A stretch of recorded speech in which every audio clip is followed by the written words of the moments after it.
Saquon Barkley. He led the NFL in rushing yards this season and enters the Super Bowl with just 30 yards away from passing Terrell Davis for the most rushing yards in a single season, including the playoffs in NFL history.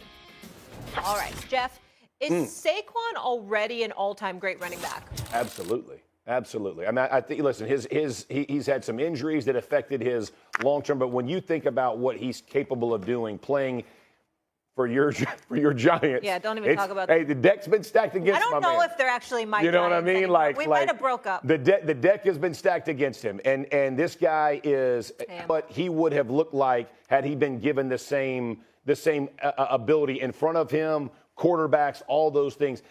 When you watch how defenses played the Giants, they will load up and just try to stop Saquon and then force Daniel Jones or whatever the quarterback was at the moment to go beat them.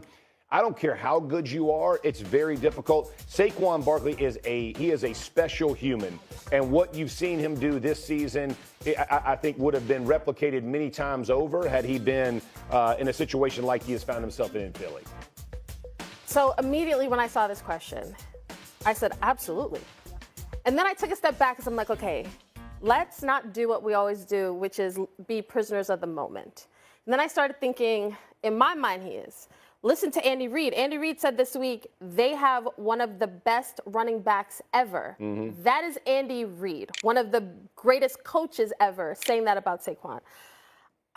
In my opinion, yes, but I think what is the criteria? Because when you start going down the list of greatest, if you pull out the Mad Dog Almanac of greatest ever, you're talking about Jim Brown and Barry Sanders and Walter Payton and Emmitt Smith and Eric Dickerson and all these guys. I don't know where to put him in there, and I don't want to say, is he better than Walter Payton? Like all these names. I don't know. I think in this, what we're seeing today's football, yes, Saquon is. But I'm not going to argue against a historian like Mad Dog if he's going to come out and name names from the 1950s until now. Like, I think it's really the criteria. If you look at his numbers because of the Giants, I keep pointing to you, Molly. Like, because, you put his numbers against other people, it's not going to look as impressive. No, but when you watch him on the field, when you watch him hurdling a defender backwards, that with the whole Giants backdrop and how they dogged him.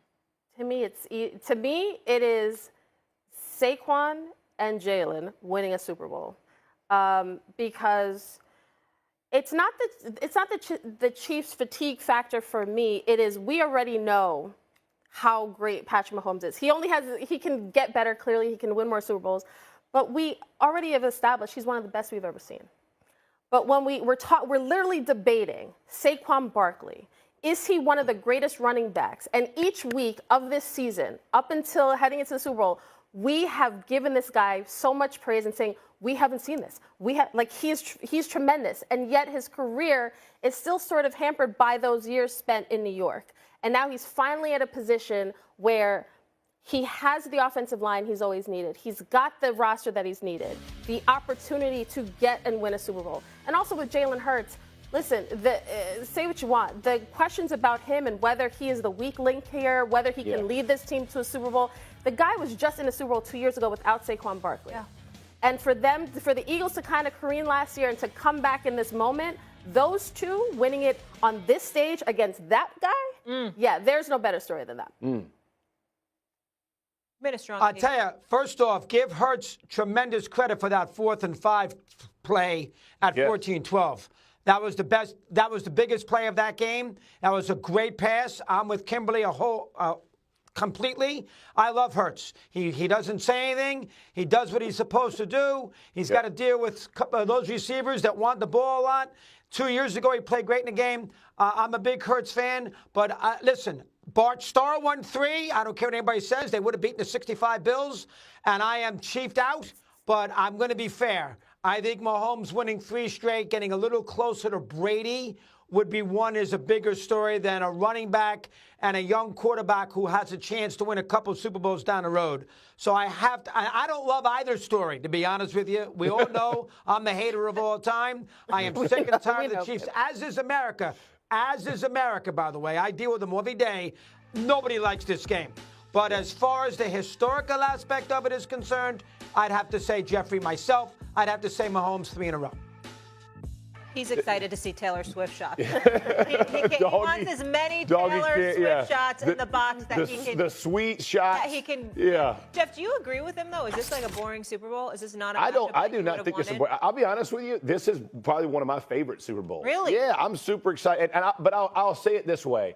This is like trying to pick between your kids. Like I love the redemption story of the Eagles. Yep. Like Sirianni, Jalen Hurts. All those Eagles that endured just people bashing them last year, and when they go 2-2, everybody's off the bandwagon. I love that story. Like, I get fired up. Saquon coming from the Giants, the whole backstory of the video of them sending them off. Yep. Yeah, the John. I love it, right?